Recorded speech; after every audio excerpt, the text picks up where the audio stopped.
Aquí en Sala de Prensa Blue se lo contamos de una manera clara y diferente.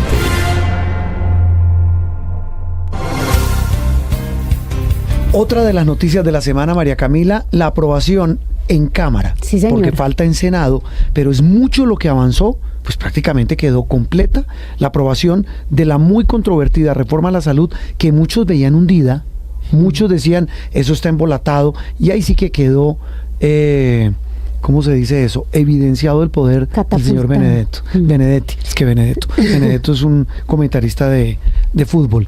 Benedetti Armando, el ministro, dejó en claro para qué lo puso el presidente. Sí, señor, logró, no sé si usted vio esa foto de él en un idilio con las congresistas liberales, ellas se llaman las Sin Piedad, son un grupo de representantes que excluyeron a una congresista que sí les decía, oiga, no podemos aprobar todo, que se llama Piedad, liberal, y ellas son las encargadas de aprobarle todo al gobierno. Pero tuvieron piedad con el que muchos dicen no deberían tener piedad. No, pues es que usted ve la foto, el señor Benedetti, y él dice feliz con las representantes liberales, y esa felicidad se extendió para el pacto histórico y para el gobierno por cuenta de la aprobación de esta reforma que le falta la mitad del camino mucho más duro en Senado, y eso es clave, Juan Roberto, porque recuerde que la reforma, esa es la 2.0, la primera logró esto mismo que está pasando. Sí, pero al margen de esas discusiones políticas que seguramente serán muy duras, la reforma, con todo y los cambios radicales que propone, no con cambio radical,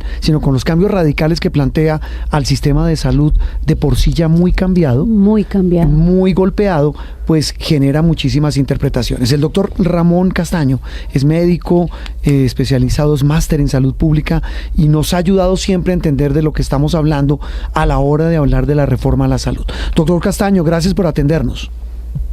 Muchas gracias a usted por la invitación, Juan Roberto. Un saludo para usted y María Camila y para su audiencia. Bueno, esta reforma que pasó esta semana en el Congreso, ¿qué realmente le cambia de fondo al sistema de salud, doctor Castaño? Bueno, al sistema que tenemos actualmente, que todavía se rige por la ley 100 y por las leyes de reformas sucesivas, hay unos cambios muy importantes. Quizás no hay cambios sobre la reforma que se intentó aprobar en las legislaturas pasadas, que había radicado este gobierno. Frente a esa reforma no hay cambios sustanciales, pero frente al sistema actual hay un cambio muy importante, y es que desaparece la figura de la EPS como esa entidad a la que uno se afilia y a la cual le reclama y le exige, y la que le organiza a uno todo el paseo, digámoslo así, por los prestadores y por los hospitales, por las clínicas. Esa figura desaparece, ya uno no se va a afiliar a esa EPS porque pues uno se tiene que afiliar es al CAPS, o sea, al Centro de Atención Primaria del barrio, de la región o de la localidad donde uno vive. Y eso que hoy llaman EPS, que supuestamente se convierten en gestoras de salud y vida, realmente esas gestoras de salud y vida son una figura muy diferente a las EPS de ahora. Ellas simplemente van a hacer una función ahí como de coordinar el paso de la baja complejidad a la mediana complejidad y así, y verificar las cuentas, pero no es el mismo rol de las EPS de hoy. Ese es el cambio más grande. Para un sistema ya en crisis, doctor Ramón, ¿en qué usted, de los que ha hecho las alertas sobre lo perjudicial que puede resultar siendo este proyecto, con lo que cambió en la Cámara de Representantes, qué puede empeorar? Yo creo que, como decía ahorita, lo que se votó hoy en estos últimos días en la Cámara, pues es el mismo proyecto que venía fluyendo desde esa segunda versión, que le cambió algunas cositas al proyecto original de Carolina Corcho. Pero hay una cosa muy importante que pasó justo el miércoles que se votó finalmente todo el articulado, y hay un artículo que se votó allí que es muy crítico, y es que se elimina el concurso de méritos para los directores de los hospitales públicos. ¿Y quién los va a nombrar? Se había logrado meter. Sí, los van a nombrar a dedo, y usted sabe lo que eso significa. ¿Quién los nombran a dedo es de acuerdo a los intereses políticos. Sí, y en ese caso, ¿quién lo nombraría, doctor Castaño? Pues en teoría, no sé exactamente cómo habrá quedado el artículo. ¿Qué son las ICE? Las ICE son los mismos hospitales públicos de hoy en día que hoy se llaman ESES. Entonces se convierten en ICES, pero es lo mismo, son los hospitales públicos de los municipios, de los pueblos, de los que están en los barrios periféricos de las ciudades, y esos hospitales públicos entonces van a estar sometidos a los intereses políticos de los alcaldes y de los gobernadores. Obviamente, pues es un retroceso enorme de un gobierno que ha prometido que va a cambiar las costumbres políticas del país. Pues imagínense, están entregando esa cuota de corrupción literalmente. No, y súmele otro tema que es clave y fundamental en esta reforma, doctor Castaño, y es el manejo de la plata. Usted nos corregirá si esto que dice el proyecto es así, pero casi 90 billones de pesos de la salud que se maneja hoy de manera diferente, que el sistema tiene una manera distinta de manejarla, hoy lo manejaría la famosa ADRES en un fondo único. Sí, pues realmente hoy también lo maneja, solo que la ADRES no le paga directamente a los hospitales y a las clínicas. Ese es el cambio, que les paga a través de las EPS. O sea, desaparece la intermediación de las EPS.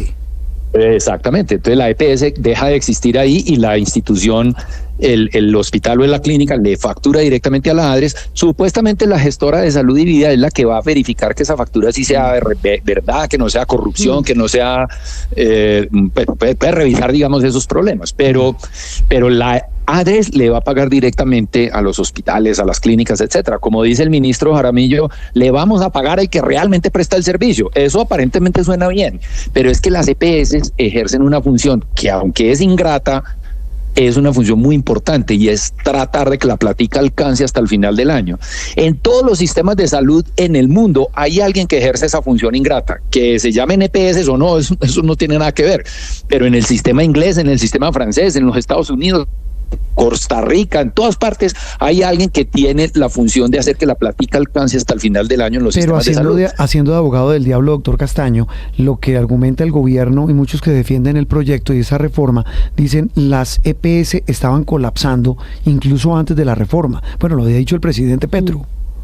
Y en el manejo de esa plata. Por el pago de la IPC y todo.